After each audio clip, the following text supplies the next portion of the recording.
44 पर 43 पर BJP lead कर रही है, एक सीट बीजेपी जीत चुकी है सूरत वाली, जबकि कांग्रेस जो है वो 20 सीटों पर, यानी कि इंडिया अलायंस 21 सीटों पर आगे हो गई है। इंडिया अलायंस के लिए जो खबर आ रही है वो 21 सीटों को लेकर आ रही है। 21 सीटों पर इंडिया अलायंस आगे चल रही है। 48 सीटों पर एनडीए यानी कि नेशनल डेमोक्रेटिक अलायंस, जो कि बीजेपी का अलायंस है, वो आगे चल रहा है 48 सीटों पर। 69 सीटों के रुझान अभी तक सामने आ गए, लेकिन ये बहुत शुरुआती रुझान है। जैसा कि संजीव जी भी कह रहे हैं, शुरुआती रुझान है, इसमें चेंजेस होंगे, इसमें बदलाव होंगे। ये भी बहुत मार्जिन से नहीं होगा, इसमें रद्द बदल हो सकते हैं, फेर बदल भी हो सकते हैं। अभी जो बताया जा रहा है वो इंडिया ब्लॉक के लिए बताया जा रहा है 21 सीटों पर लगभग।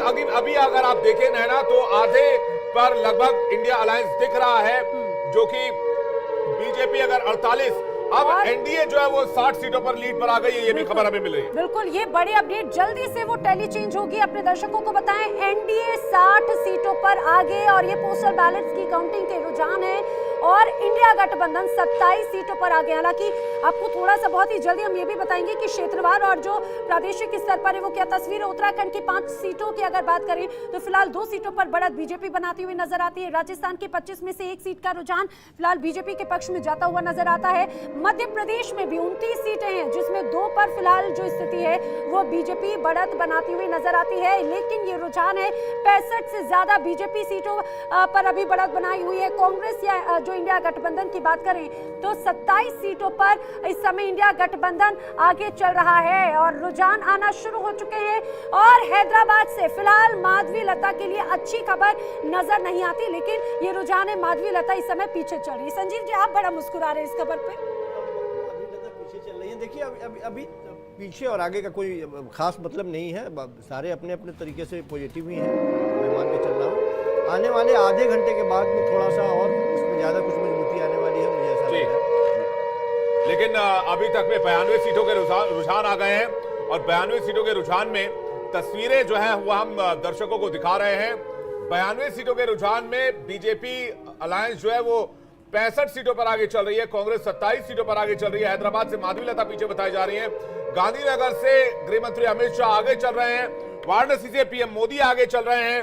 ये इस तरह की अभी तक की अपडेट के हिसाब से ये जानकारी है, लेकिन बीजेपी ने एक बड़ा लीड लिया हुआ है अभी। हालांकि शुरुआती रुझान है, ये चेंज हो सकते हैं, इसमें फेरबदल हो सकता है, जैसा कि लगातार हम दर्शकों को अपडेट करें। लेकिन सबसे तेज रुझान जो है वो हम आप तक कलेक्ट करके ला रहे हैं। गाजियाबाद से अतुल गर्ग जो है वो आगे चल रहे हैं, लेकिन हैदराबाद से वीआईपी कैंडिडेट माधवी लता असदुद्दीन ओवैसी से पीछे बताई जा रही है शुरुआती रुझान के मुताबिक। बिल्कुल, और मध्य प्रदेश में भी 3 सीटों पर बीजेपी आगे है। अब बता दें, भोपाल, इंदौर, विदिशा ये वो सीटें हैं जो बीजेपी के लिए हमेशा से सेफ साइड सीट मानी जाती रही हैं। और इंदौर में तो हमने देखा था भी विवेक कि वहां पर जो कांग्रेस कैंडिडेट तो कोई थे ही नहीं, शंकर लालवानी फिलहाल आगे चल रहे हैं। लेकिन फिलहाल 92 सीटों के जो रुझान सामने आए हैं उसमें 65 सीटों पर एनडीए की तरफ से बढ़त बनती नजर आती है। इंडिया गठबंधन 27 सीटों के साथ में फिलहाल इन रुझानों में है।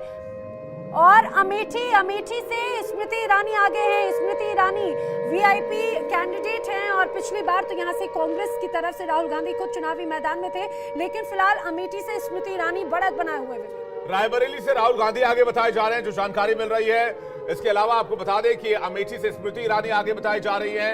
राहुल गांधी रायबरेली से इस बार चुनाव लड़ रहे हैं, तो ये बहुत तेजी से फेरबदल, हालांकि शुरुआती रुझान है। अर्जुन, क्या कहेंगे आप? पहले दौर का है और पहले दौर के शुरुआती रुझान में भी बहुत शुरुआती आंकड़े हैं और इसमें जबरदस्त फेरबदल होते रहे हैं पहले भी। तो अभी इन आंकड़ों को हम सिर्फ एक मनोरंजन की दृष्टि से देखें कि कौन कितना आगे चल रहा है। मुझे लगता है कि घंटे 1.5 घंटे बाद जब रुझानों में फासला थोड़ा सा ज्यादा बढ़ेगा, वोटों की गिनती और आगे बढ़ेगी, उसके बाद हम किसी नतीजे पर पहुंच सकते हैं। सर, एक बड़ी अपडेट दिल्ली से बता दें, दिल्ली की सभी 7 सीटों पर इस समय फिलहाल एनडीए यानी कि बीजेपी बढ़त बनाती हुई नजर आ रही है। जो अभी अपडेट हम अपने दर्शकों को बता रहे हैं, बड़े दावे जरूर किए जा रहे थे इंडिया गठबंधन की तरफ से कि इस बार यहाँ की तस्वीर बदलेगी, लेकिन फिलहाल जो शुरुआती रुझान है उसकी तस्वीर यहाँ पर कुछ और कहती है। हमारे साथ में बीजेपी से एसएन सिंह और कांग्रेस से प्रभात कुमार जी इस समय हमारे साथ में। पहला रिएक्शन प्रभात जी से लेना चाहेंगे। प्रभात जी, जो रुझान है उसमें फिलहाल एनडीए 65 और कांग्रेस या फिर इंडिया गठबंधन 27 के साथ में बढ़त बना रही है, क्या कहेंगे प्रभात जी?